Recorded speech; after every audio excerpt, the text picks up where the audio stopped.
Adore physics द्वारा प्रस्तुत classical mechanics के वीडियो लेक्चर सीरीज में आप सभी का बहुत बहुत स्वागत है। आज आज का जो हमारा लेक्चर है ये क्लासिकल मैकेनिक्स का लास्ट लेक्चर होने वाला है।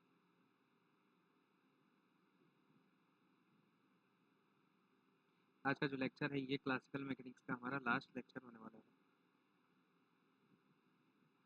चैप्टर 5 इसमें हम ये रिजिड बॉडी डायनेमिक्स,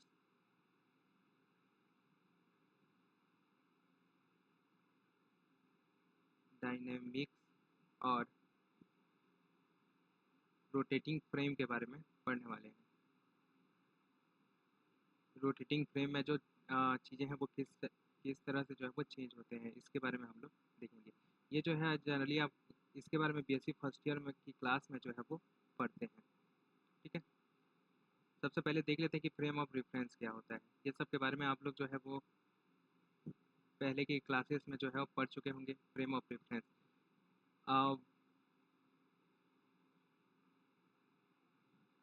ये सब चीज़ों के बारे में जो है आप लोग पढ़ चुके हैं। वह फ्रेम जिसके सापेक्ष वह वह फ्रेम वह फ्रेम जिसके सापेक्ष किसी वस्तु की स्थिति अथवा गति बताई जाती है। ठीक है, इसे हम लोग क्या बोलते हैं? निर्देश फ्रेम बोलते हैं।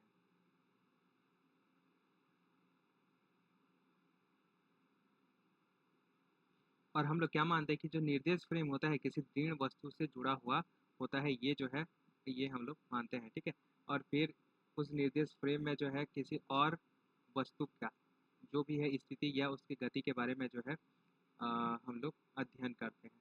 ठीक है, जो निर्देश फ्रेम होते हैं वो दो तरह के होते हैं। एक जिसे हम लोग बोलते हैं जड़त्वीय निर्देश फ्रेम या इनर्शियल फ्रेम ऑफ रेफरेंस बोलते हैं। ठीक है, ये जड़त्वीय फ्रेम क्या होता है? ऐसा जड़त्वीय फ्रेम जिस पर पिंड पर कोई बल जड़त्वीय फ्रेम के कारण पिंड पर कोई भी बल नहीं लगता। ठीक है, जड़त्वीय फ्रेम के कारण किसी पिंड पर लगने वाला जो बल होता है वो क्या होता है? शून्य होता है। ठीक है, F=0। ठीक है, ऐसा फ्रेम जहाँ जिसमें कण पर कोई भी बल नहीं लगेगा, ठीक है, उस फ्रेम को हम लोग क्या बोलेंगे? जड़त्वीय फ्रेम बोलेंगे। ठीक है, सिंपली इस फ्रेम को हम लोग कैसे पहचानेंगे कि इस फ्रेम में जो त्वरण होगा, इस फ्रेम का जो त्वरण होगा वो क्या होगा? 0 होगा। या हम लोग बोल सकते हैं कि एक ऐसा फ्रेम जो एक कांस्टेंट वेलोसिटी से मोशन करे। ठीक है, ऐसे फ्रेम को हम लोग क्या बोलेंगे? जड़त्वीय फ्रेम बोलेंगे। ये बल 0 होगा, इसका मतलब क्या है आगे देखेंगे। ठीक है, वे सभी निर्देश फ्रेम जो एक दूसरे के सापेक्ष एक स्थिर हो अथवा एक समान वेग से गतिमान हो। ठीक है, ऐसे फ्रेम को हम लोग क्या बोलते हैं? जड़त्वीय निर्देश फ्रेम कहलाते हैं। कहलाते हैं यदि उनमें से एक फ्रेम भी क्या हो? जड़त्वीय निर्देश फ्रेम हो। यानी अगर हमें पता है कि एक फ्रेम जो है वो जड़त्वीय निर्देश फ्रेम है और उसके सापेक्ष अगर एक समान वेग से, ठीक है, ये एक समान वेग से और कोई निर्देश फ्रेम गति कर रहा है तो वो भी क्या होगा? जड़त्वीय निर्देश फ्रेम होगा।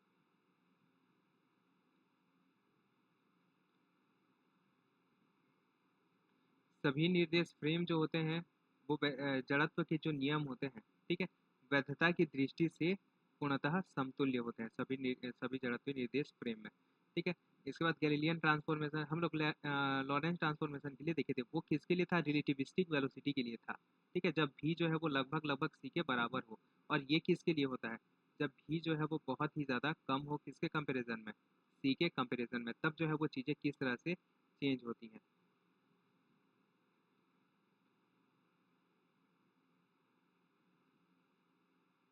यहाँ पे वही है जो हम लोग पहले पढ़े थे। ठीक है, कि एक जो है हमारा रेस्ट फ्रेम होगा, एक जो है एस डैश होगा, जो भी वेलोसिटी से जो है वो क्या करेगा?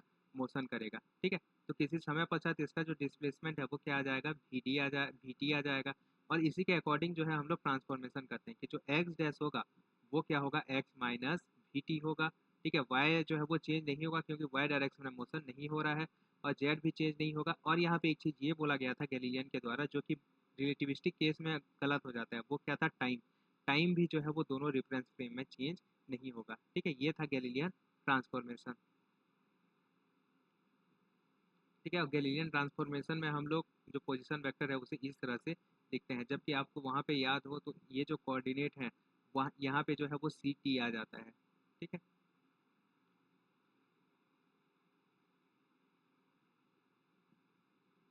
जो जड़त्वीय निर्देश फ्रेम होते हैं उसमें जो है वो त्वरण नहीं बदलता। ठीक है।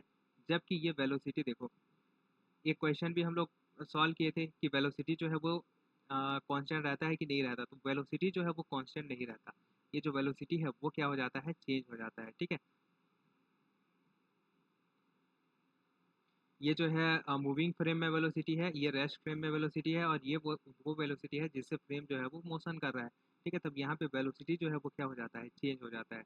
जबकि त्वरण जो है वो चेंज नहीं होता, तो त्वरण चेंज नहीं होता इसका मतलब क्या है कि फोर्स भी जो है वो चेंज नहीं होगा। ठीक है,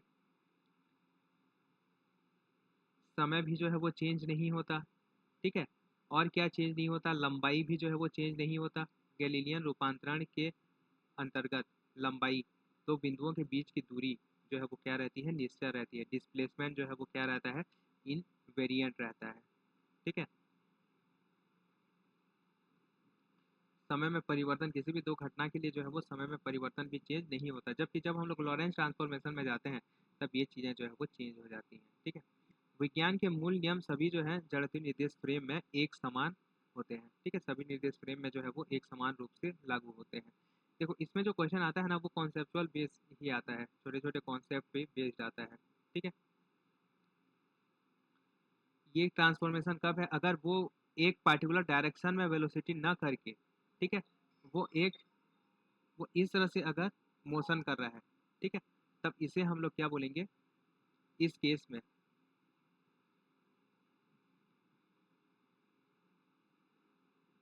केस में जो रूपांतरण है वो इस तरह से दिया जाता है। ठीक है, इस तरह से जो है वो दिया जाता है। क्लियर है। जबकि अगर आप लोग देखे होंगे तो हम लोगों ने ये केस जो है वो लॉरेंस ट्रांसफॉर्मेशन के लिए नहीं पढ़ा था। क्यों नहीं पढ़ा था, क्योंकि हम लोग ये मानते हैं कि जो कोई भी फ्रेम जो है वो एब्सोल्यूट होता ही नहीं है। ठीक है, कोई भी फ्रेम, यहाँ पे ये माना गया है कि दृढ़ पिंड से जुड़ा हुआ जो फ्रेम होता है वो जड़त्वीय फ्रेम होता है, वो एब्सोल्यूट फ्रेम होता है, ये माना जाता है। लेकिन न्यूटन ने क्या माना था, न्यूटन का सबसे सॉरी आइंस्टाइन ने क्या माना था कि कोई भी फ्रेम जो है वो क्या बोलते हैं, एब्सोल्यूट है ही नहीं, सभी जो है वो सापेक्ष है, हम लोग किसी न किसी के सापेक्ष ही लेते हैं। ठीक है, कोई भी पार्टिकल जो है वो स्थिर नहीं है। ठीक है, जिससे हम ये माने कि उससे जुड़ा जो निर्देश फ्रेम हो वो स्थिर हो। जैसे अब हम लोग क्या देखते हैं, रिलेटिव देखते हैं।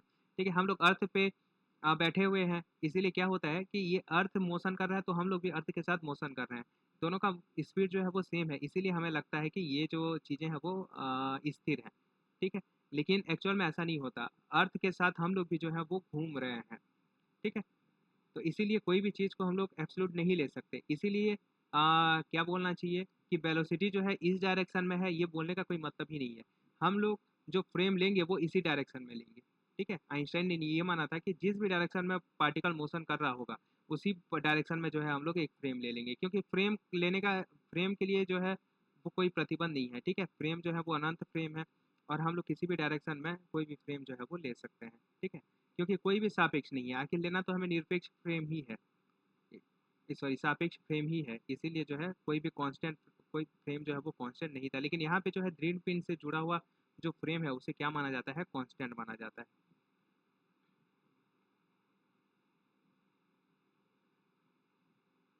उसके बाद आता है अजड़त्वी निर्देश फ्रेम। अभी जो हम लोग पढ़ेंगे इसमें हमारा जो मेन जो कॉन्सेप्ट है वो क्या है, अजड़त्वी निर्देश फ्रेम का है।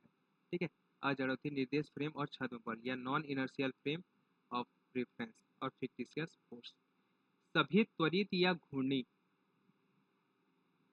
जो रेफरेंस फ्रेम होंगे वो क्या होंगे, अजड़त्वी निर्देश फ्रेम होंगे। ठीक है, जैसे कि देखो, अगर एक निर्देश फ्रेम है ये, ठीक है, और एक दूसरा निर्देश फ्रेम जो है इसके सापेक्ष क्या कर रहा है, मोशन कर रहा है। अगर ये जो है त्वरित मोशन कर रहा है, अब यहाँ पे अगर v is not equal to क्या है, कांस्टेंट है, v जो है वो चेंज हो रहा है, यानी इस पर एक क्या लग रहा है, एक त्वरण लग रहा है। ठीक है, ये त्वरण जो है इस पे लगेगा, ये त्वरण मान लेते हैं a0 है। ठीक है, इस पर जो है एक त्वरण लग रहा है, तब इसके कारण यहाँ पे देखो ये लिखा हुआ है कि एक निर्देश फ्रेम एस डैश जो है वो एक निर्देश फ्रेम एस के सापेक्ष त्वरण a0 से जो है वो गतिमान है। अब क्या है, v जो है वो कांस्टेंट नहीं है, बल्कि ये जो है चेंज हो रहा है। ठीक है, और यहाँ पे एक त्वरण लग रहा है, और वो त्वरण क्या है, a0 है।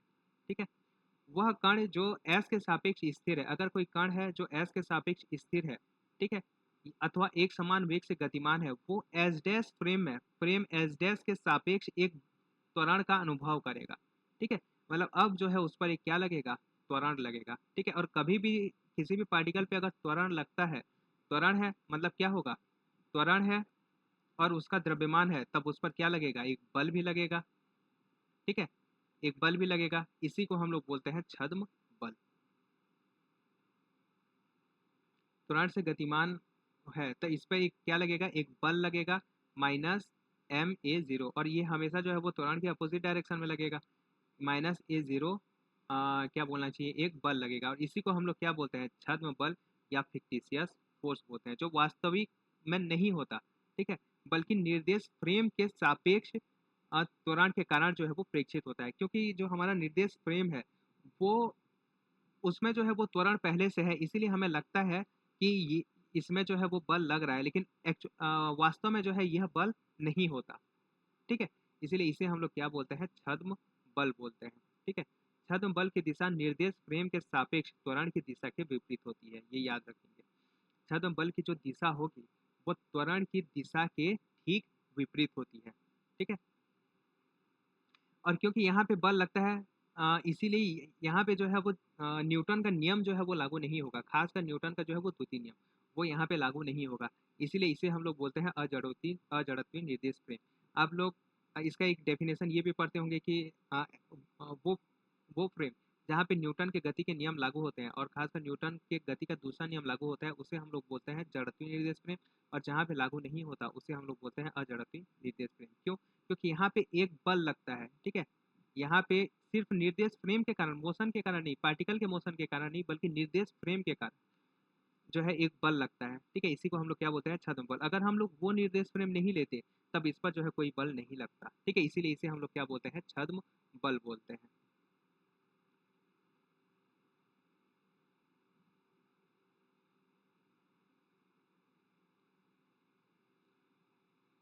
एम द्रव्यमान का एक कण है, ठीक है। ए आई त्वरण से जो है, ये इसका वास्तविक त्वरण है, ठीक है, इस त्वरण से जो है वो गति कर रहा है, ठीक है। तब इस पर लगने वाला जो वास्तविक बल होगा वो क्या हो जाएगा, एम ए आई हो जाएगा उस। लेकिन अगर एच डैश फ्रेम में हम लोग देखते हैं, ठीक है, तब जो हमें त्वरण दिखेगा उसे हम लोग बोलेंगे आभासी त्वरण। क्योंकि एच डैश के कारण जो त्वरण लगेगा वो क्या होगा, ए जीरो होगा, ठीक है। तो जो आभासी त्वरण होगा एच डैश में, जो प्रेक्षित त्वरण होगा आभासी त्वरण, वो क्या हो जाएगा, ए आई माइनस ए जीरो हो जाएगा, ठीक है। जो त्वरण, जो कुल त्वरण हो जाएगा आभासी त्वरण, वो क्या हो जाएगा, ए आई माइनस ए जीरो हो जाएगा। और इस पर जो लगने वाला आभासी बल है वो क्या हो जाएगा, ठीक है। और यहाँ पे आप लोग याद रखेंगे कि जो आभासी बल होता है वो वास्तविक बल प्लस छद्म बल होता है, ठीक है। जो आभासी बल होता है वो वास्तविक बल प्लस छद्म बल होता है, ठीक है। और यहाँ पे ये छद्म बल क्या है, हम लोग का F0 है। इसका यहाँ पे एग्जाम्पल दिया हुआ है, देखिए, लिफ्ट की गति, ठीक है। लिफ्ट लिफ्ट में तीन चीजें दिखेंगी, ठीक है। जब क्या बोलना चाहिए, जब लिफ्ट एकदम से शुरू होता है, जब ऊपर जाने के लिए एकदम से शुरू होता है, ठीक है। उसके बाद बीच में जो है वो क्या बोलते हैं, कांस्टेंट, तब क्या होता है, यहाँ पे जो है वो त्वरण लगता है, ठीक है, ये जो है बढ़ता है। उसके बाद बीच में जो है वो स्पीड जो है वो कांस्टेंट हो जाता है, और यहाँ पे फिर जो है ये स्लो हो जाता है, यानी यहाँ पे फिर से जो है हमें त्वरण लगता है, ठीक है। तो तीनों केस में हम लोग जो फील करते हैं ना वो अलग अलग फील करते हैं। जैसे अगर आप लोग कभी लिफ्ट में चढ़े होंगे तो आपको जैसे ही ये स्टार्ट होता है, ठीक है, तब आपको लगता है कि आप नीचे नीचे की ओर एक बल लगा रहे हैं, ठीक है। यानी आपका जो द्रव्यमान है वो क्या कर रहा है, करता है नीचे की तरफ जो है वो एक बल लगाता है। इसी में बता दे रहा हूँ, ठीक है, नीचे की तरफ बल लगाता है। और यहाँ पे ये क्या रहेगा, कांस्टेंट रहेगा, ठीक है, आप नॉर्मल फील करेंगे। लेकिन जैसे ही ये यहाँ पे स्लो होना शुरू हो जाएगा, ठीक है, तब आपको जो है थोड़ा सा हल्का लगेगा, ठीक है। तो ये ऐसा क्यों होता है, देखो, लिफ्ट जब स्थिर है या एक समान वेग से ऊपर या नीचे जा रहा है, ठीक है, जब एक समान वेग में है, ठीक है, तब उस केस में क्या होगा, देखो,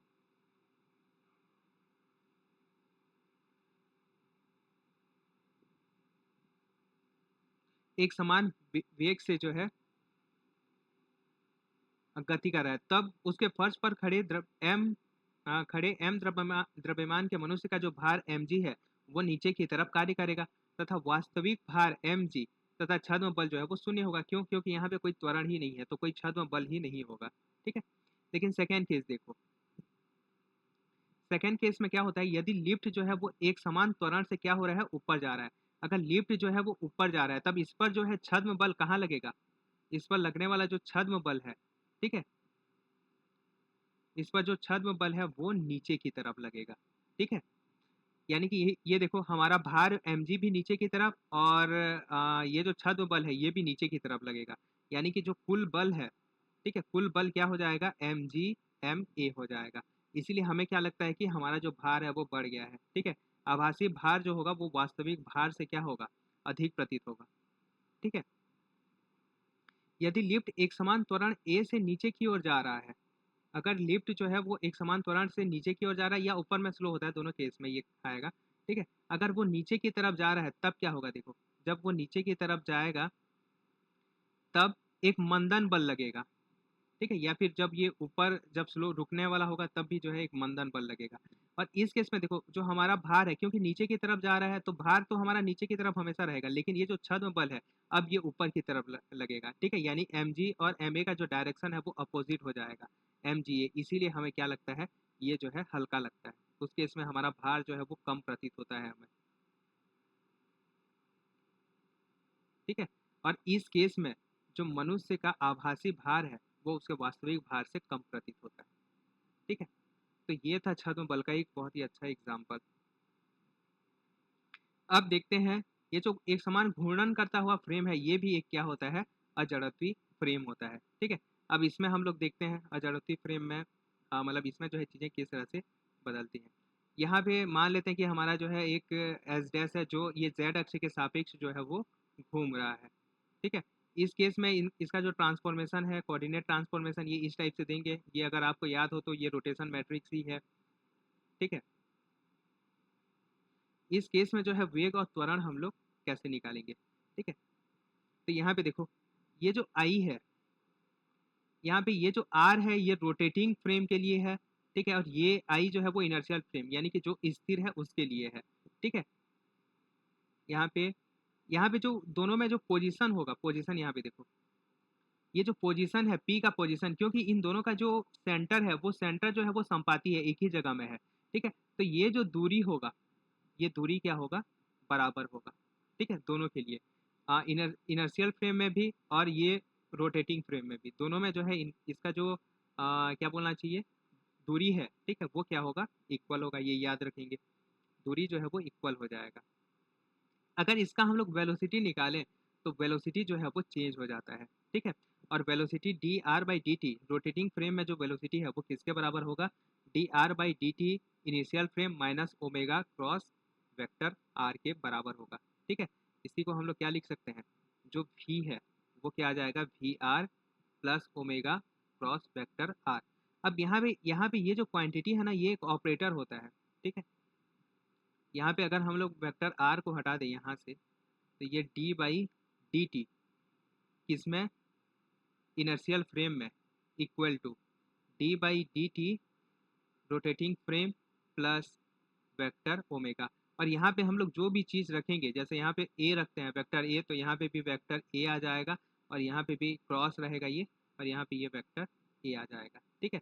तो इसे हम लोग बोलते हैं ऑपरेटर, जो कि क्या बोलना चाहिए, रोटेशनल मोशन में हम लोग यूज़ करते हैं, ठीक है। ये देखो ये ऑपरेटर यहाँ पे वी आई रख दिए, तब अब हमें जो है वो त्वरण मिल जाएगा, ठीक है। यहाँ पे ये वी आई का वैल्यू रख दिए,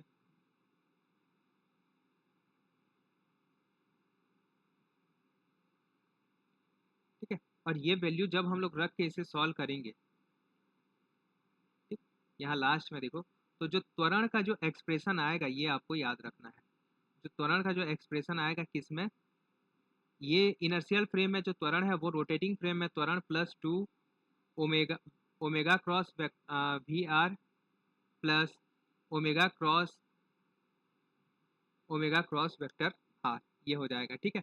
अगर हम लोग इसके लिए बल देखें एम आर, मतलब रोटेटिंग फ्रेम के लिए देखें, इसको इधर पक्षांतर कर देंगे तो ये क्या आ जाएगा, M vector R equal to आ जाएगा M I minus two M omega cross vector R two omega cross vector R, ठीक है।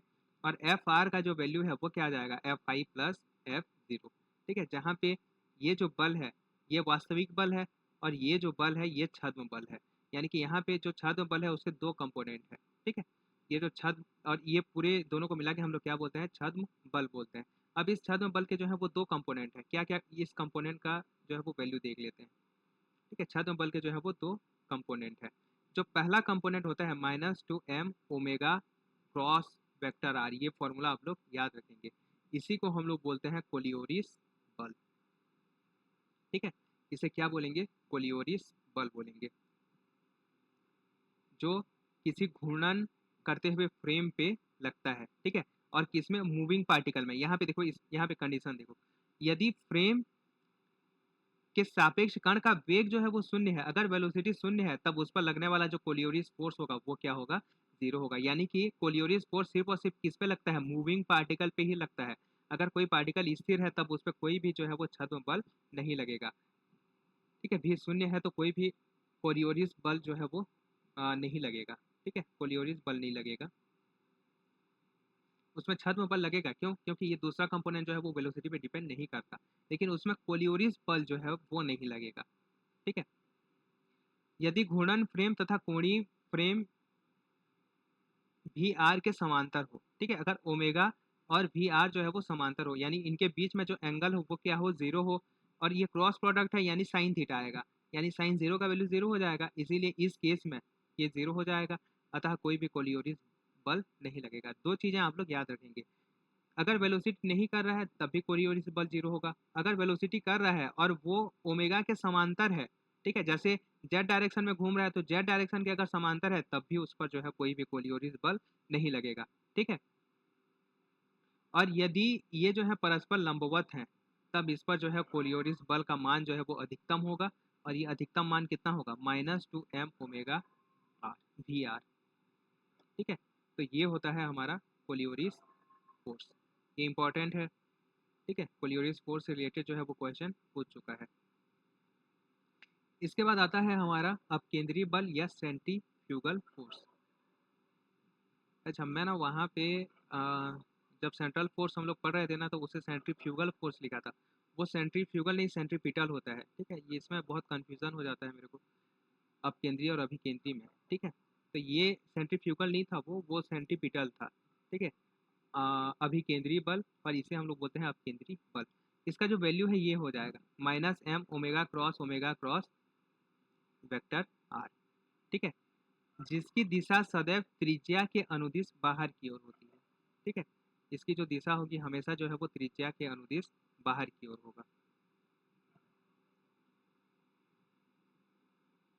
ठीक है, इसमें इतना ही जो है ये इम्पोर्टेंट है।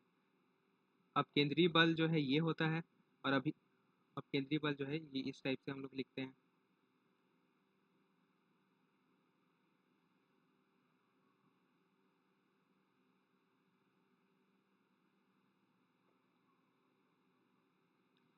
यहाँ पे थोड़ा सा अभी केंद्रीय बल और अपकेंद्रीय बल के बारे में दिया हुआ है, ये खास हमारे लिए इतना इम्पोर्टेंट नहीं है।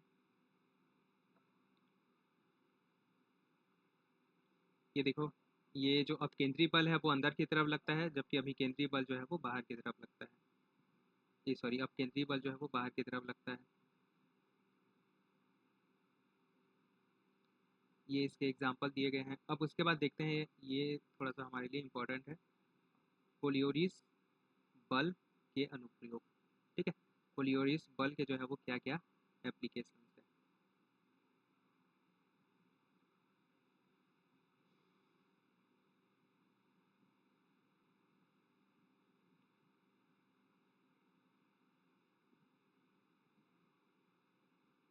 पृथ्वी की घूर्णन गति के कारण पृथ्वी पर किसी कण की सरल रेखा जो है वो वक्राकार प्रतीत होती है।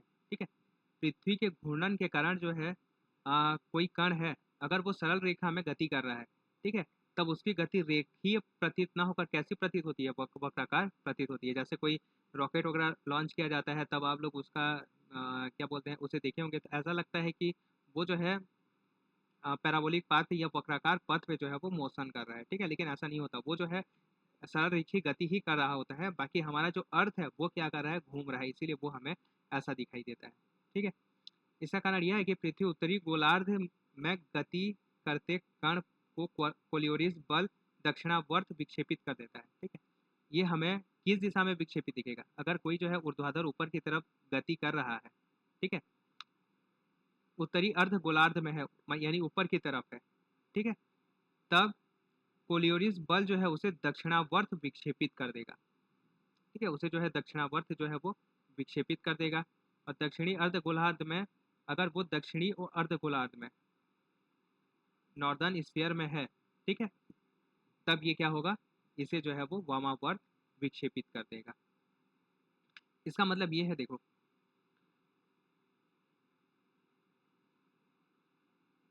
ये इस टाइप से हमारा जो अर्थ है ये इस टाइप से है, और ये इस टाइप से जो है वो रोटेशन कर रहा है, ठीक है। और ये अगर मान लेते हैं कि ये जो है इसका भूमध्य रेखा है, तो इसके ऊपर में होता है उत्तरी गोलार्ध और इसके नीचे में होता है दक्षिणी गोलार्ध।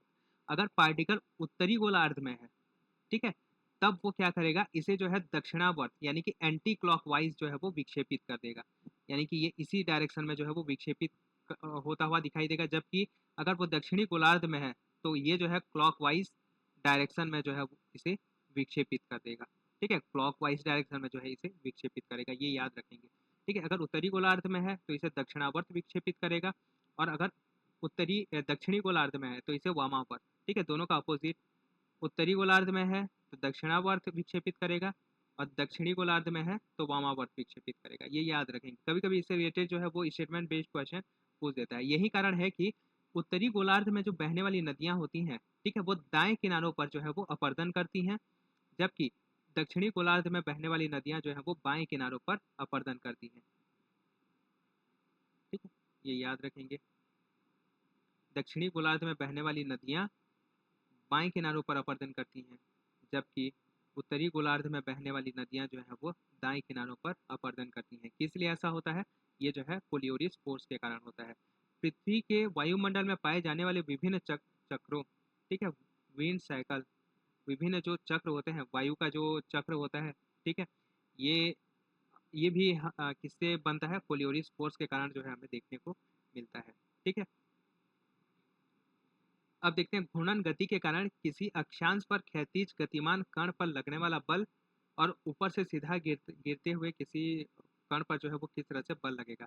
अक्षांश मतलब समझते हैं आप लोग, ये जो अक्षांश रेखाएं, ठीक है, ये इस टाइप से जो रेखाएं होती हैं, ठीक है, इन्हें हम लोग क्या बोलते हैं, अक्षांश रेखाएं बोलते हैं। ये जो हमारा अर्थ अगर इस टाइप से है तो यहाँ पे इस टाइप से जो रेखाएं होती हैं इन्हें हम लोग अक्षांश अक्षांश रेखाएं बोलते हैं। और ये जो इस टाइप से रेखाएं रहते हैं इन्हें हम लोग देशांतर रेखाएं बोलते हैं, ठीक है। तो अक्षांश रेखा पर अगर कोई पार्टिकल जो है वो मोशन कर रहा है, तब उस पर जो है वो बल किस तरह से लगेगा। यहाँ पे देखो, जब भी अर्थ से रिलेटेड क्वेश्चन आता है ना, तब एक जो है आप लोग साइन कन्वेंशन, मतलब एक जो है वो कन्वेंशन याद रखना कि यहाँ पे हम लोग आई जे के कैप को कैसे लेते हैं।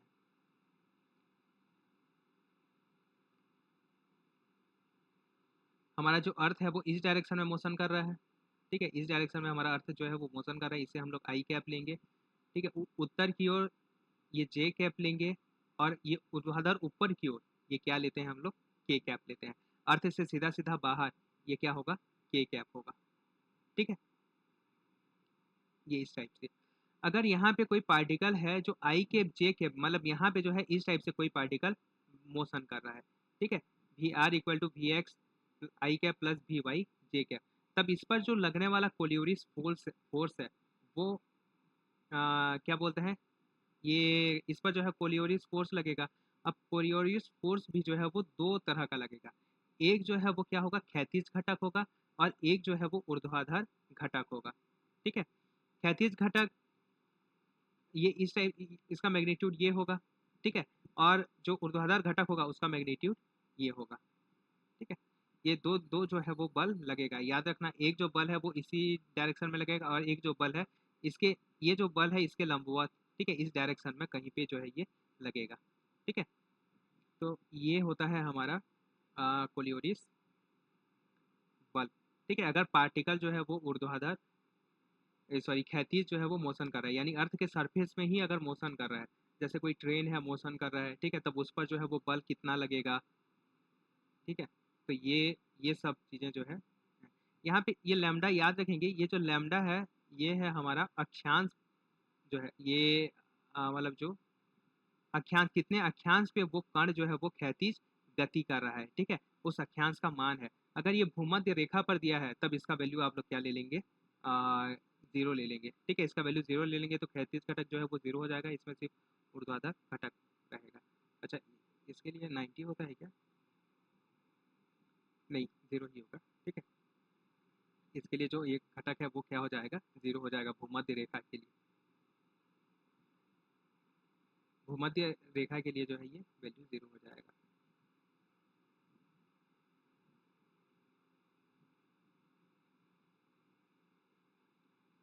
पृथ्वी की घूर्णन गति के कारण स्वतंत्रता पूर्वक अगर ऊपर से कोई पार्टिकल गिर रहा है, ठीक है, स्वतंत्रता पूर्वक जो है ऊपर से कोई पार्टिकल नीचे गिर रहा है, तब उस पर जो है क्या बोलते हैं, कोलियोरिस बल किस तरह से लगेगा।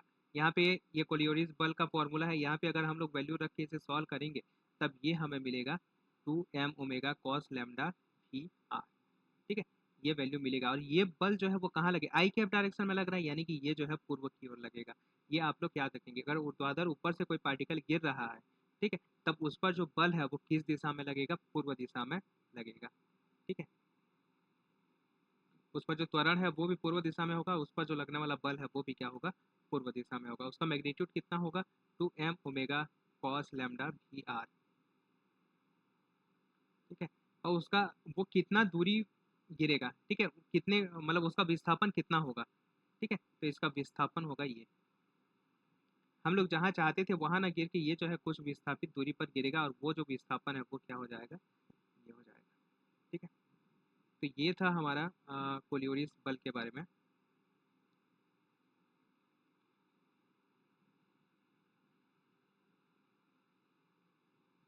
ठीक है, ये था हमारा रोटेटिंग क्या बोलना चाहिए, रोटेटिंग फ्रेम के बारे में। ठीक है,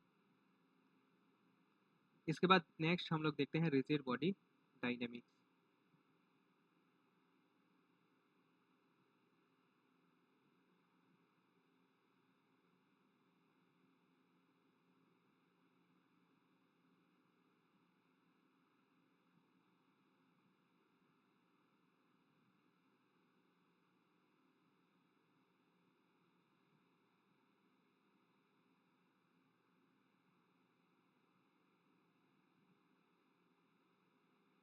एक दृढ़ पिंड की गति। ये जो पेज है ये आपका आर पी गोयल का जो बुक है बीएससी फर्स्ट ईयर का, ठीक है, उसका ये पीडीएफ है। ठीक है, आप लोग इसे पढ़ना चाहें तो वहाँ से भी पढ़ सकते हैं अगर आपके पास आर पी गोयल का बुक है। दृढ़ पिंड की गति। ठीक है, दृढ़ पिंड क्या होता है? अपरूपणीय, विरूप विरूप्य, ठीक है, डिफॉर्मेबल बॉडी। देखो दृढ़ पिंड क्या होता है, ये नहीं है। ठीक है, ऐसा ऐसा पिंड जिसका क्या बोलना चाहिए, जिसके किसी भी दो बिंदुओं के बीच की दूरी जो है वो कभी भी परिवर्तित नहीं होती। ठीक है, इसे हम लोग क्या बोलते हैं? दृढ़ पिंड बोलते हैं। ठीक है, एक दूसरे के विस्थापन ना हो, किसी भी बिंदु में जो है वो कणों कणों में परस्पर एक दूसरे के सापेक्ष कोई विस्थापन ना हो, इसे हम लोग क्या बोलेंगे? रिजिड बॉडी बोलेंगे। रिजिड बॉडी के केस में हम लोग दो तरह के मोशन के बारे में पढ़ते हैं। ठीक है, एक हमारा मोशन क्या होता है? स्थानांतरी मोशन, जिसे हम लोग बोलते हैं ट्रांसलेशनल मोशन, यानी कि वो जो है ट्रांसलेशनल मोशन करेगा। ठीक है, और दूसरा होता है घूर्णी गति। ठीक है, हमारा जो पार्टिकल है वो क्या करेगा? घूर्णन करेगा, किसी भी अक्ष के परितः जो है वो क्या करेगा? घूमेगा। ठीक है, जिस अक्ष के परितः घूमता है उसे हम लोग घूर्णन अक्ष बोलते हैं।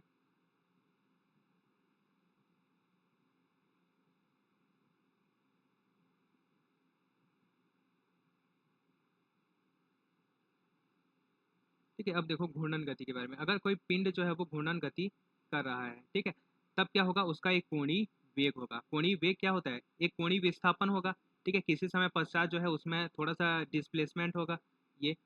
ठीक है, ये जो थीटा जो है इसमें डिस्प्लेसमेंट होगा, इसे हम लोग बोलेंगे कोणीय विस्थापन। कोणीय वेग, वेग इक्वल टू क्या होता है? विस्थापन बटे समय, तो कोणीय वेग इक्वल टू कोणीय विस्थापन बटे समयांतर हो जाएगा। ठीक है, इसे हम लोग ओमेगा से रिप्रेजेंट करेंगे। अगर रेखीय वेग भी है तो रेखीय वेग और कोणीय वेग में संबंध क्या होता है? ये होता है। ठीक है, याद रखेंगे v equal to vector R cross vector omega होता है। ठीक है, जो रेखीय वेग होता है वो क्या होता है? घूर्णन अक्ष से दूरी गुणित कोणीय वेग होता है। ये एक चीज याद रखें कि किसी क्षण कोणीय वेग ओमेगा का मान प्रत्येक पिंड, प्रत्येक कण के लिए नियत होता है। घूर्णन गति में जो कोणीय वेग होता है वो नियत होता है, लेकिन जैसे जैसे हम लोग आगे बढ़ते जाते हैं, दूरी बढ़ते जाते हैं, वैसे वैसे जो है वो रेखीय वेग का जो परिमाण है वो क्या होते जाता है, बढ़ते जाता है। ठीक है, भी जो है वो प्रोपोर्शनल टू आर होता है।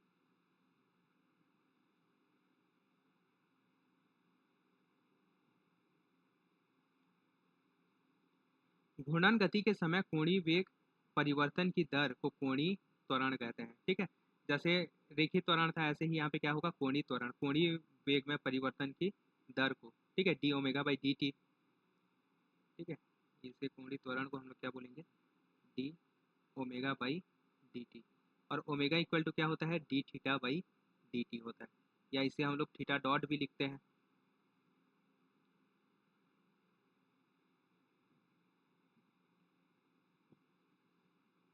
दोनों में रिलेशन क्या होता है, A equal to R omega, vector R cross vector alpha. ठीक है, ये होता है, देखेंगे, याद रखेंगे।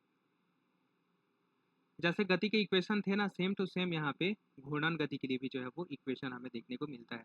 पहला इक्वेशन ये क्या है, जैसे हमारा उसमें क्या था, v equal to U plus A T.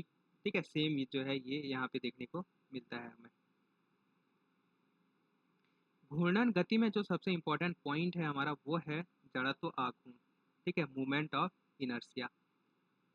जड़त्व आघूर्ण घूर्णन करती, जड़त्व आघूर्ण क्या होता है, देखो, जड़त्व आघूर्ण घूर्णन करती हुई वस्तु का वह गुण है जिसके कारण वह अपनी घूर्णन अवस्था में परिवर्तन का विरोध करता है।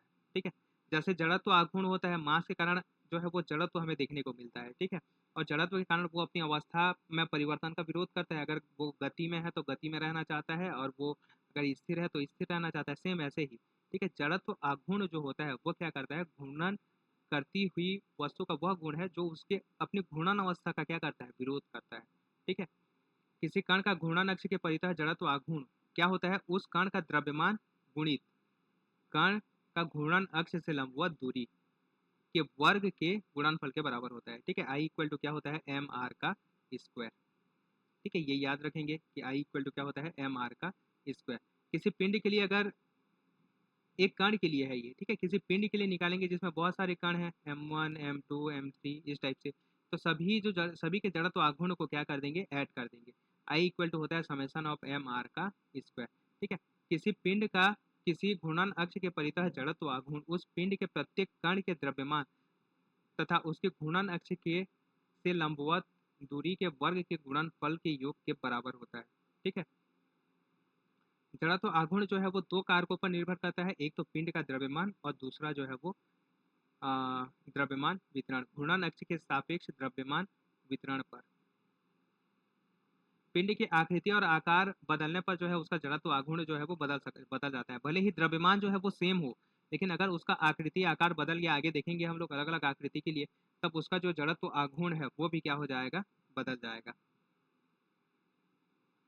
अब यहाँ पे एक आता है घूर्णन त्रिज्या, इसे हम लोग के से डिनोट करते हैं, घूर्णन त्रिज्या या परिभ्रमण त्रिज्या भी इसे बोलते हैं। इसका वैल्यू क्या होता है, हम लोग ये मानते हैं कि जो कुल जड़त्व आघूर्ण है, जो समेशन ऑफ एम आर का स्क्वायर है, ये एक इसके इसके संपूर्ण द्रव्यमान एम और के स्क्वायर के बराबर होता है। ठीक है, कैपिटल के स्क्वायर के बराबर होता है। इसी के को हम लोग क्या बोलते हैं, जड़त्व। जनरली क्या होता है, एम आर का स्क्वायर होता है, तो यहाँ पे एम के का स्क्वायर, तो इसी के को हम लोग क्या बोलते हैं, घूर्णन त्रिज्या बोलते हैं। तो किसी अक्ष के परितः किसी पिंड का जो घूर्णन त्रिज्या होता है वो अक्ष से उस बिंदु के लंबवत दूरी के बराबर होता है। ठीक है, जिस पर यदि हम पिंड के संपूर्ण द्रव्यमान को केंद्रित मान लें, और ये जो घूर्णन त्रिज्या होगा ये कहाँ से गुजरेगा, सेंटर ऑफ मास से जो है वो गुजरेगा।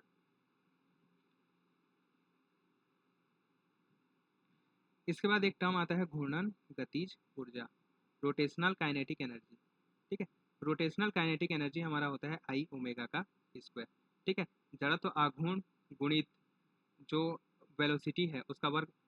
नॉर्मली हम लोग का जो काइनेटिक एनर्जी क्या होता है, गतिज ऊर्जा, 1/2 एम भी स्क्वायर होता है, तो यहाँ पे 1/2 एम की जगह आई और ओमेगा की जगह भी की जगह ओमेगा। ठीक है, ये होता है जड़त्व आघूर्ण गुणित कोणीय वेग। ये इसका डेफिनेशन दिया हुआ है। ठीक है, और कुल जो ऊर्जा होगी, कुल गतिज ऊर्जा जो होती है वो घूर्णन गतिज ऊर्जा प्लस रैखिक गतिज ऊर्जा होती है। अगर कोई जो पिंड है वो दोनों तरह का मोशन कर रहा है, तब उस केस में उसका घूर्णन गतिज ऊर्जा भी होगा और क्या बोलना चाहिए, ट्रांसलेशनल काइनेटिक एनर्जी भी होगा। कुल गतिज ऊर्जा को इस फॉर्म में हम लोग लिख सकते हैं, ओमेगा को इस फॉर्म में लिख सकते हैं, तो ये भी एक फॉर्मूला होता है, ये याद रखेंगे। ठीक है, 1/2 mv² k² by r² plus 1। ठीक है, ये होता है कुल गतिज ऊर्जा। बल आघूर्ण तथा जड़त्व आघूर्ण में संबंध। जो बल आघूर्ण टाउ होता है, ठीक है, ये क्या होता है, d/dt। जैसे बल क्या होता है, संवेग में परिवर्तन की दर, ऐसे ही ये जो है कोणीय संवेग में परिवर्तन की दर होता है। ठीक है, कोणीय संवेग में परिवर्तन की दर होगा। ठीक है, एल कोणीय संवेग जो है एल, और एल का वैल्यू क्या होता है, आई ओमेगा होता है। यहाँ पे कहीं नहीं लिखा है क्या, कोणीय संवेग, यहाँ पे देखो कोणीय संवेग जो एल होता है वो क्या होता है, आई ओमेगा होता है। ठीक है, और यहाँ ओमेगा को डिफ्रेंशिएट करेंगे तो ये जो है हमें आई अल्फा मिल जाएगा। जैसे बल इक्वल टू क्या होता था, द्रव्यमान गुणित त्वरण होता था, यहाँ पे जड़त्व आघूर्ण गुणित एंगुलर एक्सलरेशन। ठीक है, कोणीय त्वरण हो जाएगा।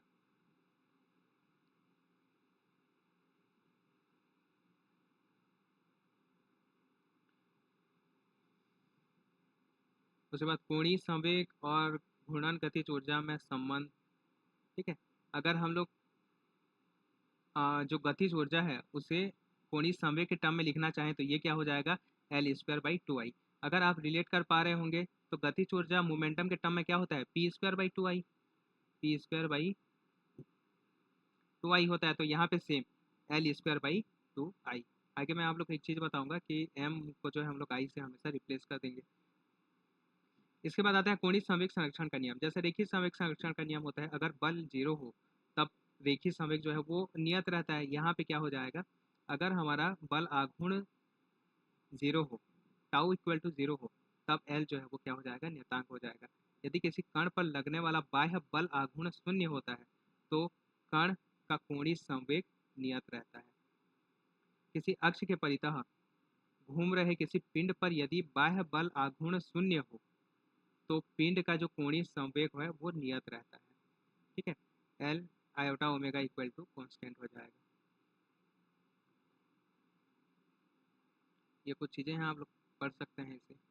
यहाँ भी देखो रेखिक गति और घूर्णन गति का जो है कंपेयर किया है। एक्स को हम लोग थीटा से रिप्लेस कर देंगे, भी को ओमेगा से रिप्लेस कर देंगे, ए को जो है वो अल्फा से। ठीक है, यहाँ पे देखो संवेग क्या होता है, पी एम भी होता है। यहाँ पे क्या होगा, आई को जो है हम लोग एम से रिप्लेस कर देंगे, ओमेगा को भी से। ठीक है, एम V² होता है, यहाँ पे क्या जाएगा, एम को आई से, इसको भी से, V² से। ठीक है, एफ इक्वल टू क्या होता है, एम ए होता है, यहाँ पे आई अल्फा हो जाएगा, सेम रहता है। ठीक है, पी कांस्टेंट रहता है, ये यहाँ पे एल कांस्टेंट हो जाएगा। यहाँ पे जो काम द्रव्यमान करता है, यहाँ पे वही काम क्या करता है, जड़त्व आघूर्ण करता है। ठीक है, यहाँ पे कार्य ये होता है, यहाँ पे कार्य ये होता है। ठीक है, ये सब चीज़ें आप लोग देख लेंगे। यहाँ पे जो है बल शक्ति, सॉरी शक्ति जो है वो F.V होता है, यहाँ पे टाउ डॉट ओमेगा होता है। ये जो है गति के समीकरण।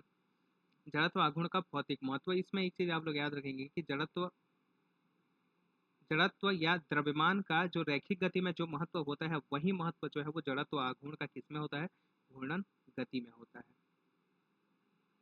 इसके बाद आता है जड़त्व आघूर्ण प्रमेय। जड़त्व आघूर्ण के बारे में जो है 3 प्रमेय के बारे में जनरली हम लोग पढ़ते हैं। पहला है संयोग का प्रमेय। अगर यदि किसी घूर्णन कर रहे पिंड के अनेक कणों से बने निकाय का जड़त्व आघूर्ण उस अक्ष के परितः प्रत्येक कण के जड़त्व आघूर्ण के योग के बराबर होगा, I equal to I1 plus I2 plus I3। ठीक है, नॉर्मल एडिशन कर देंगे। इसके बाद ये जो है एक इम्पॉर्टेंट प्रमेय है, देखो लंबवत अक्ष का प्रमेय। लंबवत अक्ष का प्रमेय क्या बोलता है, अगर हमारे पास एक एक्सिस एक्स है और एक एक्सिस वाई है और इसके परितः हमें किसी पिंड पी का जो है वो जड़त्व आघूर्ण पता है। ठीक है, तो इन दोनों के लंबवत अक्ष के परितः जो जड़त्व आघूर्ण होगा, इन दोनों के जड़त्व आघूर्ण का योग होगा। ठीक है, आई जेड इक्वल टू क्या हो जाएगा, आई एक्स प्लस आई वाई। यहाँ पे इसका स्टेटमेंट पढ़ लो। लंबवत अक्ष के प्रमेय के अनुसार किसी पिंड के तल में स्थित, ठीक है, वो पिंड पिंड के तल में ना, ठीक है, वो पिंड के तल में होना चाहिए, ये जो एक्स और वाई है। इस चीज जैसे ये पिंड जो है हम लोग का मान लेते हैं ये बुक है, बुक जो है एक्स वाई एक्सिस में है, तब इसके लंबवत यानी बुक के ठीक ऊपर की ओर ये आई जेड होगा और बाकी ये आई एक्स आई वाई। ठीक है, दो परस्पर लंबवत अक्षों के परितः पिंड के जो जड़त्व आघूर्ण का योग होता है, ठीक है, तीसरी अक्ष के परितः पिंड के जड़त्व आघूर्ण के योग के बराबर होता है, जो उन दोनों अक्षों के लंबवत होती है तथा उनके कटान बिंदु से होकर गुजरती है। पिंड के जड़त्व आघूर्णों के योग का योग उस तीसरी अक्ष के परितः जड़त्व आघूर्ण के योग के बराबर होता है, जो उन दोनों अक्षों के लंबवत होती है तथा उनके कटान बिंदु से होकर गुजरती है। ठीक है, ये जो है इन दोनों के कटान बिंदु से होकर गुजरना चाहिए, ये जेड एक्सिस जो है, और इन दोनों के जड़त्व आघूर्ण का ये योग होगा। ठीक है, इसे हम लोग बोलते हैं लंबवत अक्ष का प्रमेय। इसके बाद एक आता है समांतर अक्ष का प्रमेय। ठीक है, अगर हमें क्या बोलना चाहिए, यहाँ पे ये कोई बिंदु आई है, ये कोई पॉइंट है, ठीक है, कोई बिंदु सी है, या इसके ये सी के परितः हमें जड़त्व पी का जड़त्व आघूर्ण पता है। ठीक है, लेकिन हम क्या चाहते हैं, हम ओ के लिए जो है वो जड़त्व आघूर्ण निकालना चाहते हैं। तब हम लोग कैसे निकाल सकते हैं इसको? ठीक है, तब ये क्या हो जाएगा, जो आई ओ है वो क्या हो जाएगा, आई सी प्लस एम एल का स्क्वायर। ठीक है, जहाँ पे एल क्या है, ओ सी, ओ से सी के बीच की दूरी जो है वो क्या है, एल है। इसे स्टेटमेंट देखो, किसी पिंड का एक दी हुई अक्ष के परितः जड़त्व आघूर्ण, किसी दी हुई अक्ष के परितः जड़त्व आघूर्ण उस पिंड के द्रव्यमान केंद्र से गुजरने वाली समांतर अक्ष के परितः जड़त्व आघूर्ण तथा पिंड के द्रव्यमान और दोनों अक्षों के बीच की लंबवत दूरी के वर्ग गुणनफल के योग के बराबर होता है। ठीक है, सिंपली ये स्टेटमेंट देख लेना। ठीक है, यानी ये जो है हमारा सेंटर ऑफ मास है, सेंटर ऑफ मास के परितः जो जड़त्व आघूर्ण है वो क्या है, आई सी है। ठीक है, तो जो आई ओ होगा वो क्या होगा, आई सी प्लस एम एल का स्क्वायर, जहाँ पे एल क्या है, इन दोनों के बीच की दूरी है। ये होता है हमारा लंबवत अक्ष का प्रमेय, और ये सब ना बहुत यूजफुल होता है। ठीक है, आगे जो है मैं बताऊंगा इसको कैसे यूज करते हैं। अब देखते हैं कुछ जो है वो नियमित पिंड के लिए जड़त्व आघूर्ण देख लेते हैं कि जड़त्व आघूर्ण जो है वो क्या होगा।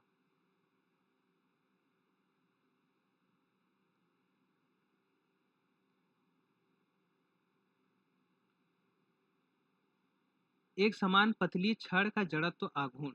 ठीक है, अगर हमारे पास एक समान जो है वो पतली छड़ है, ये इस टाइप से अगर एक छड़ है और इसका हमें जड़त्व आघूर्ण निकालना है, तो देखो जड़त्व आघूर्ण ना हम लोग कहाँ पे निकाल रहे हैं उस पर भी डिपेंड करता है। ठीक है, किस पॉइंट पे निकाल रहे हैं, ठीक है, इस पे भी जो है वो डिपेंड करता है। क्यों? क्योंकि हम लोग जड़त्व आघूर्ण जो है वो जड़त्व घूर्णन अक्ष से मास डिस्ट्रीब्यूशन किस टाइप से है, ठीक है, उस पर डिपेंड करता है, पढ़े थे। तब यहाँ पे देखो, जब हम लोग बिंदु ओ पे निकालेंगे, ठीक है, तब ये जो है दोनों साइड बराबर है। ठीक है, जब हम लोग बिंदु ए पे निकालेंगे तब इसका ओरिएंटेशन अलग है, एक साइड मास है एक साइड नहीं है। ठीक है, तो इसके लिए जो है वो जड़त्व आघूर्ण क्या हो जाएगा, चेंज हो जाएगा। अगर हम लोग पहला केस देख लेते हैं कि ओ पे अगर हम लोग निकालते हैं, ठीक है, ये जो पहला केस है वो ओ के लिए है। ठीक है, ये ओ के लिए अगर हम लोग निकालते हैं तब इसका जो वैल्यू आएगा एम एल स्क्वायर बाई 12 आएगा। ठीक है, एम एल स्क्वायर, इसका जो पूरा जो लंबाई है, छड़ का जो लंबाई है वो कितना है, एल है। ठीक है, तब ये जो जड़त्व आघूर्ण है वो क्या आ जाएगा, एम एल स्क्वायर बाई 12 आ जाएगा। ठीक है, जबकि घूर्णन अक्ष अगर हम लोग ए के लिए निकालते हैं, ठीक है, ए के लिए निकालते हैं तब क्या आ जाएगा, एम एल स्क्वायर बाई, यहाँ पे मैं लिख दे रहा हूँ, ये जो है ये हमारा ए के लिए है, सॉरी ये ओ के लिए है, ये जो है ओ के लिए है, और ये हमारा किसके लिए है, ए के लिए है। ठीक है, और यहाँ पे किसका यूज़ किया गया है, यहाँ पे यूज़ किया गया है, देखो मैं बता रहा हूँ आप लोग को,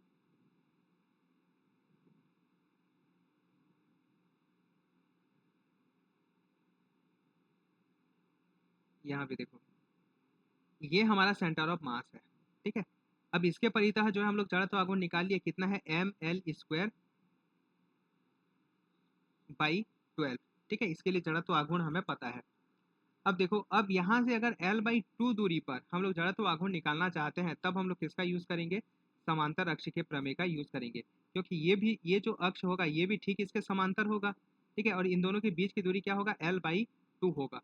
ठीक है, तब यहाँ पे ये जो दूरी है, ये यहाँ पे जड़त्व आघूर्ण प्लस एम एल स्क्वायर के बराबर हो जाएगा। ठीक है, ये देखो, आई एम इंटू ओ ए का स्क्वायर, यही है क्या हम लोग का समांतर अक्ष का प्रमेय। और इसे हम लोग कैलकुलेट करेंगे तब क्या आ जाएगा, एम एल स्क्वायर बाई 3 आ जाएगा, आई ए का वैल्यू। ये याद रखेंगे आप लोग, ठीक है। इससे रिलेटेड कभी कभी क्वेश्चन जो है वो पूछ देता है कि किस बिंदु के परितः जो है एम एल स्क्वायर बाई 12 होगा, किसके परितः जो है एम एल स्क्वायर बाई 3 होगा। अगर हम लोग के पास कोई आयताकार पटल है, ठीक है, तब उस केस में अगर इसके अक्ष से कोई बिंदु जा, मतलब इसके प्लेन में ही कोई अक्ष है, ठीक है, तब उसके लिए जो जड़त्व आघूर्ण है वो क्या आ जाएगा, एम बी स्क्वायर। जहाँ पे यहाँ पे देखो एक्स अक्ष के परितः जब निकालेंगे और वाई अक्ष के लिए जो दूरी है वो बी है, ठीक है। तो एक्स अक्ष के लिए निकालेंगे तो वो जो मतलब वो जो दूरी है, ठीक है, उसके लिए हमें निकालना पड़ेगा, ठीक है। तो ये क्या आ जाएगा, एम बी स्क्वायर बाई 12। लेकिन जब हम लोग y के लिए निकालेंगे, y अक्ष के लिए, y अक्ष के परितः अगर ये घूम रहा है तब ये जो दूरी है ये l के लिए निकालेंगे, ठीक है। तो ये एम एल स्क्वायर बाई 12 आ जाएगा, ठीक है। जबकि यहाँ पे किसका यूज किया गया है, अब देखो यहाँ पे लंबवत अक्ष का प्रमेय। अगर हम लोग इसके केंद्र ओ से लंबवत ऊपर की तरफ, यानी कि ये जो आपका मोबाइल का प्लेन है उसके ठीक ऊपर की तरफ, अगर उसके उस अक्ष के परितः हम लोग जड़त्व आघूर्ण निकालते हैं, तब उसका जो जड़त्व आघूर्ण है वो क्या आ जाएगा, कहाँ चला गया, ये m इसके बराबर आ जाएगा, ठीक है।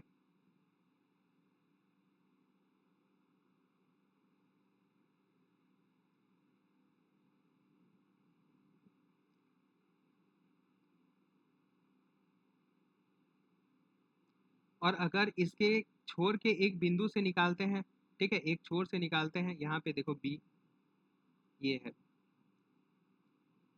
ठीक है। अगर यहाँ से अगर हम लोग निकालते हैं जड़त्व आघूर्ण, तो ये जो है हमारा लंबवत अक्ष के प्रमेय के अनुसार जो है वो क्या आ जाएगा, ये आ जाएगा, ठीक है। अब अगर कोई वलय है हम लोग के पास, तो वलय के लिए आप लोग याद रखेंगे क्या होता है, एम आर का स्क्वायर होता है। वलय के लिए एम आर का स्क्वायर होता है। अगर हमारे पास कोई रिंग है, सर्कुलर रिंग है, तो उस केस में वलय के सेंटर से अगर अक्ष जा रहा है, ठीक है, और लंबवत ऊपर की तरफ, तब उसका एम आर स्क्वायर होगा। अगर वलय के व्यास के परितः, ठीक है, हमारे पास ये जो है एक वलय है, देखो ये, जब इसके सेंटर ऊपर यानी आपके मोबाइल के ऊपर तरफ जो अक्ष होगा, ठीक है, उस अक्ष के परितः निकालेंगे तब ये क्या होगा, एम आर का स्क्वायर होगा। लेकिन अगर इसके व्यास के परितः, ये इसका व्यास है, इस व्यास के परितः अगर निकालेंगे तब क्या आ जाएगा, हाफ एम आर का स्क्वायर आ जाएगा, ठीक है। और इसका स्पर्श रेखा यानी कि ये वाला रेखा, इस रेखा के परितः अगर निकालेंगे तब ये क्या आ जाएगा, 3/2 एम आर का स्क्वायर आ जाएगा। ये फॉर्मूला याद रखेंगे, ठीक है। अक्ष के व्यास के परितः क्या आ जाएगा, 1/2 एम आर का स्क्वायर आ जाएगा। और स्पर्श रेखा के परितः क्या आ जाएगा, 3/2 एम आर का स्क्वायर आ जाएगा, ठीक है।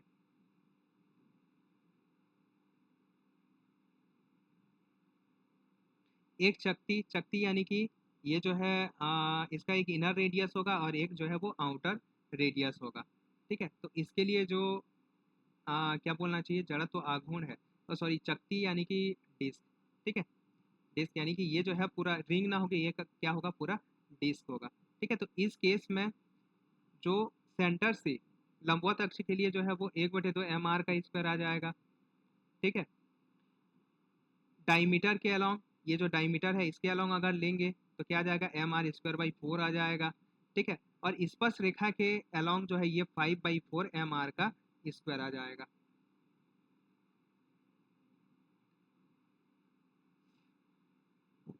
एक समान ठोस गोले का जड़त्व आघूर्ण, अगर एक ठोस गोला है, ठीक है, तब उसका जड़त्व आघूर्ण क्या हो जाएगा, देखो ठोस गोले का जो जड़त्व आघूर्ण होता है, ये ठोस गोले का जड़त्व आघूर्ण आई इक्वल टू क्या आ जाएगा, 2/5 एम आर का स्क्वायर आ जाएगा।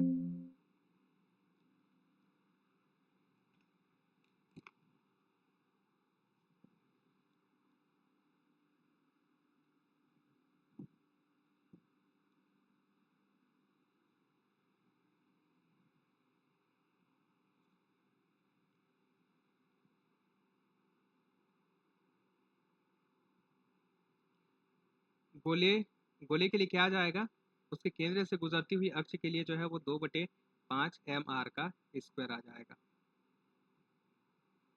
ठीक है।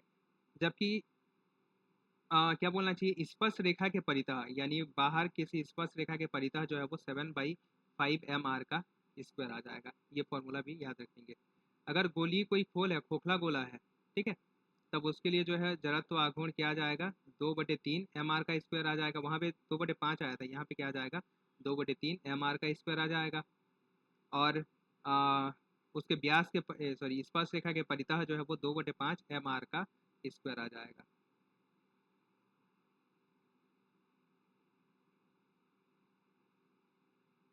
गोलीय खोल, एक मोटे गोलीय खोल के लिए जो है वो जड़त्वाघूर्ण, ठीक है, इसके लिए जो ये फॉर्मूला आता है ये आता है। ये फॉर्मूला एक तो आप लोग याद रखेंगे तो बाकी कोई फॉर्मूला आपको याद रखना नहीं पड़ेगा। 2m/5 r2 की पावर 5 माइनस r1 की पावर 5 r2 की पावर 3 माइनस r1 की पावर 3। यहाँ पे जब हम लोग r1 का वैल्यू 0 रखेंगे और r2 का वैल्यू r रखेंगे तब हमें क्या मिल जाएगा, ठोस गोला मिल जाएगा। ठीक है, ये हाँ, ठोस गोला मिल जाएगा। ठीक है, और ये जो जड़त्व आघूर्ण है हम लोग जानते हैं ठोस गोले के लिए क्या आता है, 2mr का स्क्वायर आ जाता है। ठीक है, बेलन के लिए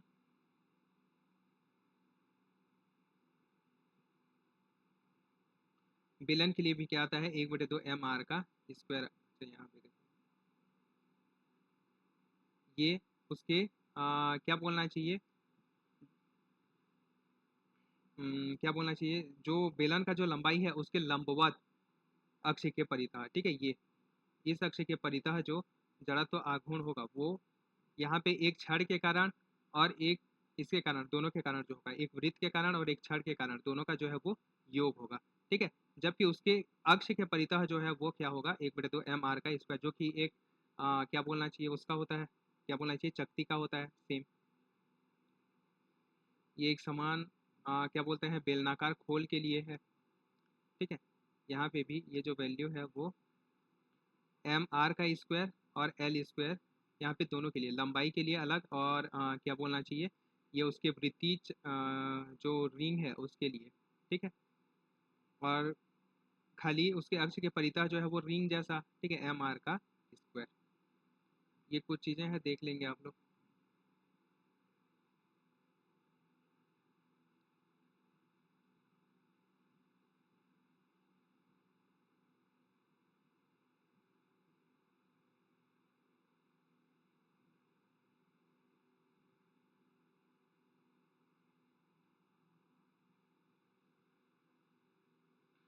यहाँ पे कुछ इंपॉर्टेंट पॉइंट और देख लेते हैं। ठीक है,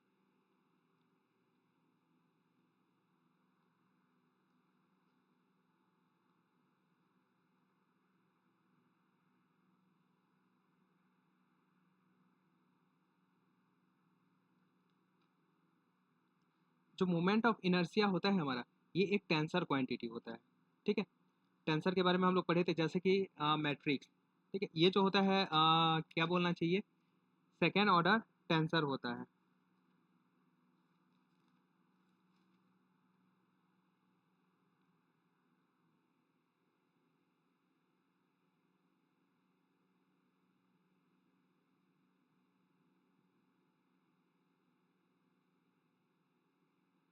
मोमेंट ऑफ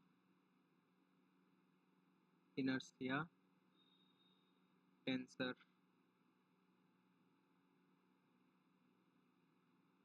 ठीक है, मोमेंट ऑफ इनर्शिया टेंसर क्या होता है, देखिए इसे हम लोग रिप्रेजेंट करते हैं इस टाइप से।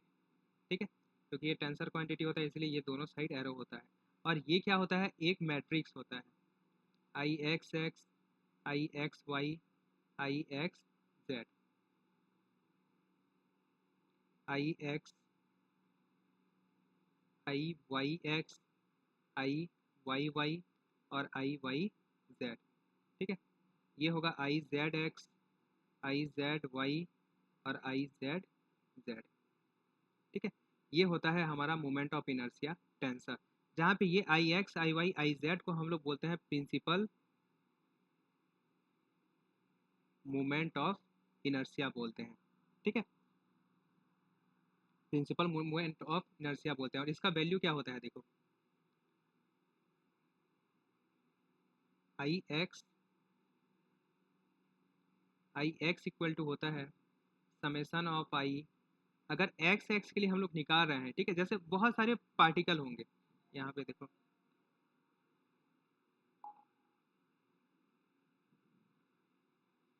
यहाँ पे ये इस टाइप से क्या होगा, हमारे जो है वो बहुत सारे पार्टिकल होंगे। इन पार्टिकल का जो है कोई कोऑर्डिनेट होगा एक्स वाई, वाई आई और जेड आई, ठीक है, ये जो है इसका कोऑर्डिनेट है। ऐसे सभी पार्टिकल का जो है वो कोऑर्डिनेट होगा, ठीक है। तो अगर इनका हम लोग को जड़त्व आघूर्ण निकालना है, किसके, इस सेंटर के परितः अगर निकालना है, ठीक है, क्योंकि ये सेंटर से दूरी है, तब इस केस में क्या होगा, देखो आई एक्स एक्स जो कंपोनेंट होगा, या मतलब क्या बोलना चाहिए, यहाँ पे जो एक्स एक्स अक्ष के परितः इनका जो जड़त्व आघूर्ण होगा, ये मान लेते हैं हमारा एक्स एक्सिस है, ये वाई एक्सिस है और ये जेड एक्सिस है, तो एक्स अक्ष के परितः जो इनका जड़त्व आघूर्ण होगा वो क्या हो जाएगा, समेसन ऑफ एम आई, यहाँ पे जो भी पार्टिकल है उसका द्रव्यमान, ठीक है, यहाँ जो भी पार्टिकल है आई, वहाँ पार्टिकल जो है उसका द्रव्यमान क्या है, एम आई है।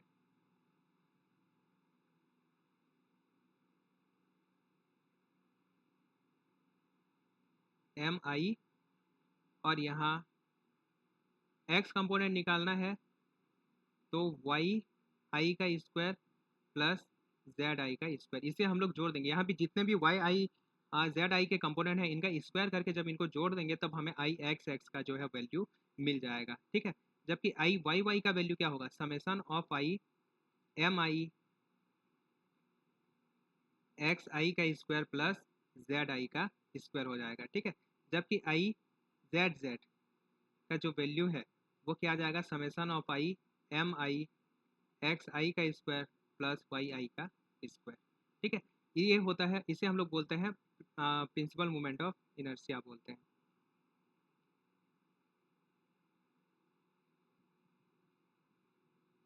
और इसके बाद आता है हमारा प्रोडक्ट ऑफ इनर्शिया,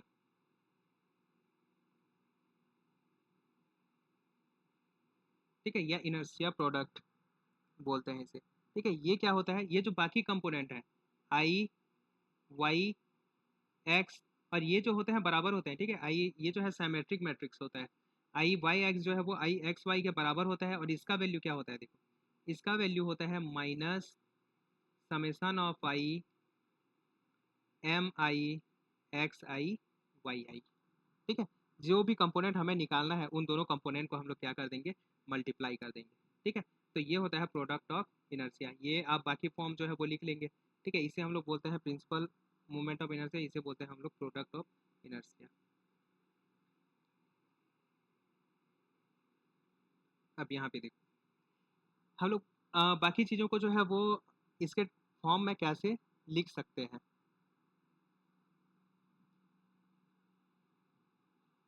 जैसे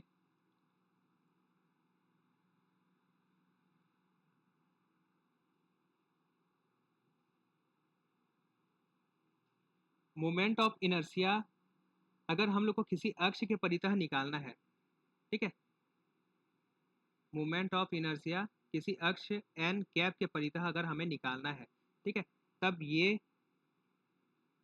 इसे ऐसे डिनोट करते हैं, मान लेते हैं, तब ये क्या आ जाएगा, देखो एन कैप डॉट ये वेक्टर आई डॉट एन आ जाएगा, एन कैप आ जाएगा, ठीक है। इस टाइप से जो है इसे डिनोट करेंगे।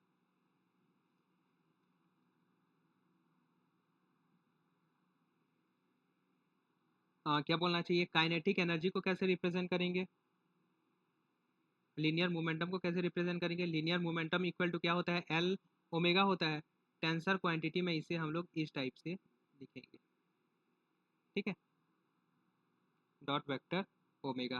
काइनेटिक एनर्जी को कैसे लिखेंगे, ये जो है angular momentum, kinetic energy, kinetic energy का जो टेंसर नोटेशन है वो क्या आ जाएगा, 1/2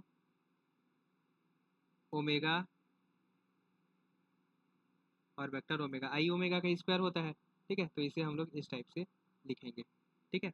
जो टॉर्क है ये क्या आ जाएगा, dot omega alpha, sorry alpha आ जाएगा, ठीक है। तो इस टाइप से जो है हम लोग इसे रिप्रेजेंट करते हैं। ये कुछ पॉइंट थे, ठीक है। इसके बाद एक आता है हमारा यूरल इक्वेशन। एक मिनट इसे भी लिख देते हैं। ये जो एंगुलर मोमेंटम है, ठीक है, और ये प्रोडक्ट ऑफ इनर्शिया में जो है वो रिलेशन बताता है। इसे हम लोग यूरल का समीकरण बोलते हैं।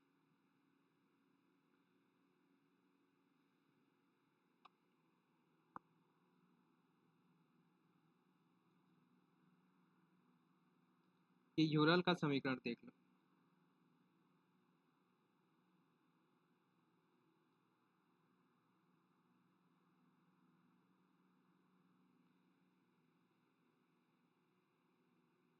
यूरल्स इक्वेशन, ठीक है। यूरल का जो इक्वेशन होता है वो क्या होता है, टाउ वन इक्वल टू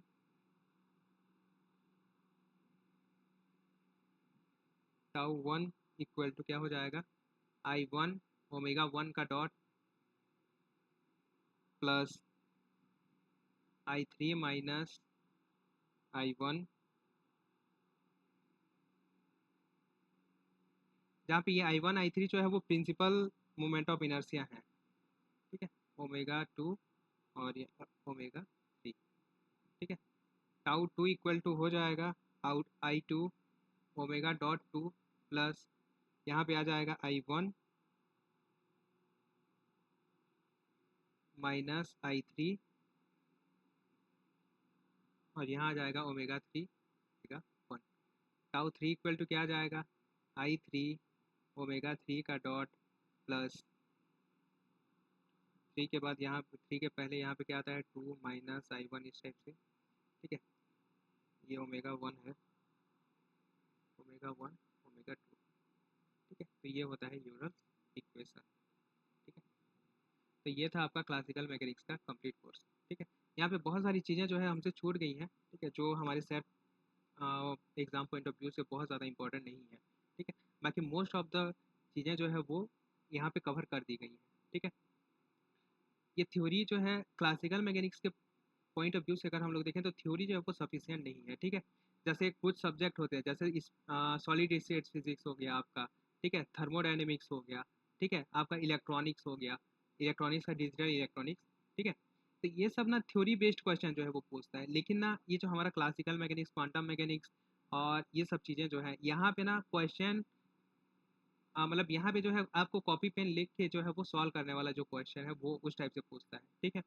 तो इसीलिए ना आप लोग यहाँ पे ये थ्योरी पे सिर्फ डिपेंडेंट मत रहिए, आप लोग जो है इससे रिलेटेड क्वेश्चन जो है वो प्रैक्टिस कीजिए। क्वेश्चन प्रैक्टिस करना बहुत ही ज़्यादा जरूरी है, आप बिल्कुल टाइम निकाल के जो है इससे रिलेटेड क्वेश्चन प्रैक्टिस कीजिए, क्योंकि ये जो टॉपिक्स हैं, ठीक है, इनके क्वेश्चन आप तब तक अटेम्प्ट नहीं कर पाएंगे जब तक आप क्वेश्चन प्रैक्टिस नहीं करेंगे। खासकर जैसे कल पढ़े थे हम लोग स्पेशल थ्योरी ऑफ रिलेटिविटी, वहाँ तो आप जब तक प्रैक्टिस नहीं करेंगे तब तब तक आप उसका एक भी क्वेश्चन जो है वो सॉल्व नहीं कर सकते। तो क्लासिकल मैकेनिक्स थोड़ा सा हम लोग का जो है वो कैलकुलेटिव वाला पार्ट रहता है, ठीक है। हमारा जो मोस्ट ऑफ जो कैलकुलेटिव पार्ट है वो कोर्स जो है हमारा कंप्लीट हो चुका है, ठीक है।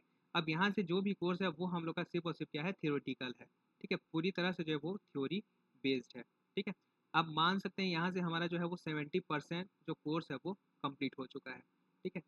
यहाँ पे एक इलेक्ट्रॉनिक्स ही है जो थोड़ा सा क्या बोलना चाहिए है, बाकी जो दो सब्जेक्ट है वो पूरी तरह से जो है वो थ्योरी बेस्ड है, ठीक है। बाकी तीन जो है वो पूरी तरह से क्या है, थ्योरी बेस्ड है, ठीक है। फिर अ, इसके बाद कोई दूसरा सब्जेक्ट जो है वो शुरू करेंगे, ठीक है। अगर आपको हमारा कंटेंट पसंद आता है तो बिल्कुल आप हमारे चैनल को सब्सक्राइब कीजिए, लाइक कीजिए, शेयर कीजिए, ठीक है। और अगर आप क्लासेस ज्वाइन करना मतलब क्या बोलना चाहिए, लाइव क्लास में हम लोग क्वेश्चन प्रैक्टिस करते हैं, ज्वाइन करना चाहते हैं तो क्या बोलना चाहिए, मैं लिंक जो है वो डिस्क्रिप्शन में दे दूँगा, आप ज्वाइन कर सकते हैं, ठीक है। एडोर फिजिक्स से जुड़ने के लिए बहुत बहुत धन्यवाद।